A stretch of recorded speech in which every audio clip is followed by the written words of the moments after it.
And that you can see in this painting by Botticelli, a wedding banquet. This actually commemorates the Bini and Pucci families in Florence, whose coats of arms are up there. And you might notice in the center, one of these kinds of tables have been built, drapery has been put over it, and all of these kinds of objects that were exchanged by the bride and the groom are actually displayed there. It is a kind of visualization of the wealth that is being accumulated and brought together at the time of the wedding.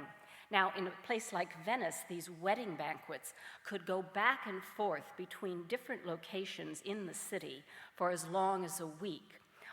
And we're talking in that case about a very, very elite group of people. However, I just want to point out that lesser people also had wedding ceremonies, and in this Venetian print, you can see a kind of working class wedding. See, down there's the canal, and there are the bride and the groom, and they've sort of taken a sheet and put it between the houses to make a canopy, but they have food and they have musicians and all of the kinds of things that the more elite people would have had as well. Now, if worse came to worse and your husband died before you, all of the things that you had brought to the wedding in your dowry could be returned to you. And here we have another fresco by Ghirlandaio showing a notary recording the contents of the widow's chest. So they're counting up all the things that are her belongings, legally marking them off. Now, the idea of a widow having a dowry and getting it back brings us right back to sacred and profane love, because this marriage picture was really done to commemorate a marriage between a widow and a man in Venice. We happen to know who the patron was. His coat of arms are right there, and his name was Niccolo Aurelio. And he married Laura Bagarotto, who came from a Paduan family. The wedding actually took place, or the consummation of the wedding took place on the 17th of May, 1514. And Mario Sonudo, who was the diarist who recorded all the events that were happening in Venice at the time, said that it was a cause célèbre, that it was a great scandal that this wedding had taken place. And he said, everyone is talking about it. Well, you might wonder, why is everyone talking about this particular wedding?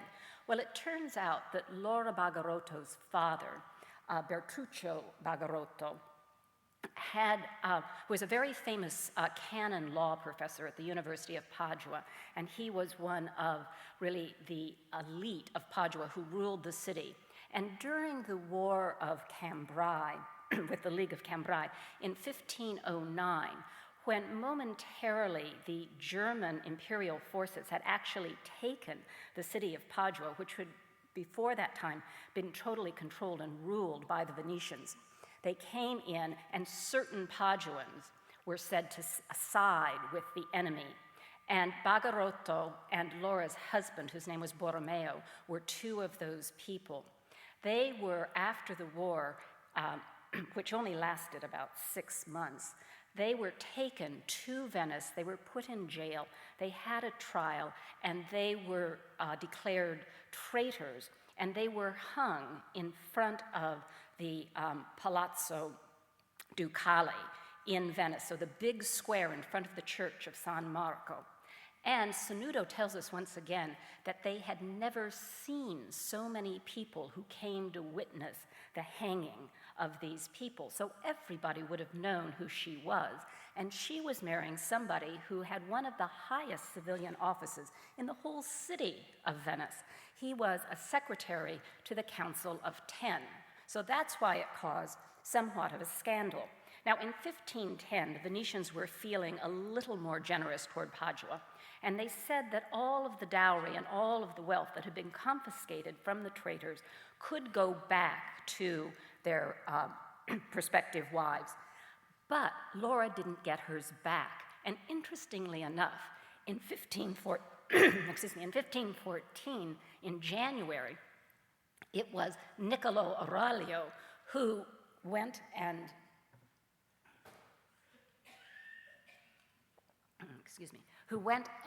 actually commissioned for her to get her dowry back. And the day she got her dowry back was the day before they got married.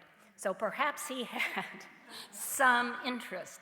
And what he got, she had a white silk dress, 25 pearls, and 2,100 ducats worth of land. And so he didn't really get any money in this, but he got the land, which he then could farm. He could get all the profit off the land, and he could build other buildings on the land. And when he died, Laura got not all the buildings that he had built on the land back. Those went to their children, but she got the land back itself. And that just shows, that's his coat of arms, so you can see that quite clearly. We know whose coats of arms are there. Now, we know I've just told you a whole lot about this person. Strangely, even though I know a whole lot about him, we know virtually nothing about what happened to Titian's painting in this time. There are no references at all to this truly fabulous painting until the 16th century, when it appears in Rome in the Borghese collection, where it still is today. And the first real reference we have to it, it's described as the three loves. And the second description we have of it, it's described as two loves and Cupid fishing in a fountain. After that, it is almost universally called, the title by which we call it today, sacred and profane love. Now, in the 20th century, people began to wonder just who is sacred and profane love in this? And perhaps this painting really is telling us a story. And they began to search classical texts to see if they couldn't identify these two scintillating beauties who sit on either end of this antique sarcophagus that's been turned into a fountain. And they came up with all sorts of ideas. Perhaps, nobody really doubted that the nude one was Venus. Everybody more or less thought, yes, that's Venus. But could it possibly be Venus telling Medea to take Jason back into her bed? Could it be Venus talking to Helen during the Trojan War? My favorite is, could it be Jupiter disguised as Venus talking to Callisto? People also tried to find contemporary texts. Perhaps it was from Boccaccio. Perhaps it came from the Hippopotamachia Polyphily, which was published in 1499 in Venice. And perhaps that's Paula, the heroine of that, talking to Venus at the tomb of Adonis. But none of those stories actually fit. So more recently, scholars have decided, perhaps the one dressed in white is really a portrait of Laura Bagarotti. Perhaps she is talking to Venus, who's giving her marital advice. Or perhaps she can't see Venus because Venus is a goddess, and we can see Venus, but she can't. The only problem with that is, one, the two figures look very, very much alike. And two, the figures look very, very much like almost all the women that Titian painted, whether they were in religious paintings or whether they were in secular subjects at this time. It's a kind of idealized beauty. And not only that, if that's Laura, she certainly isn't dressed as a widow. She has the long flowing hair that a maiden would have, because after women were married, they tended to put their hair up in a snood.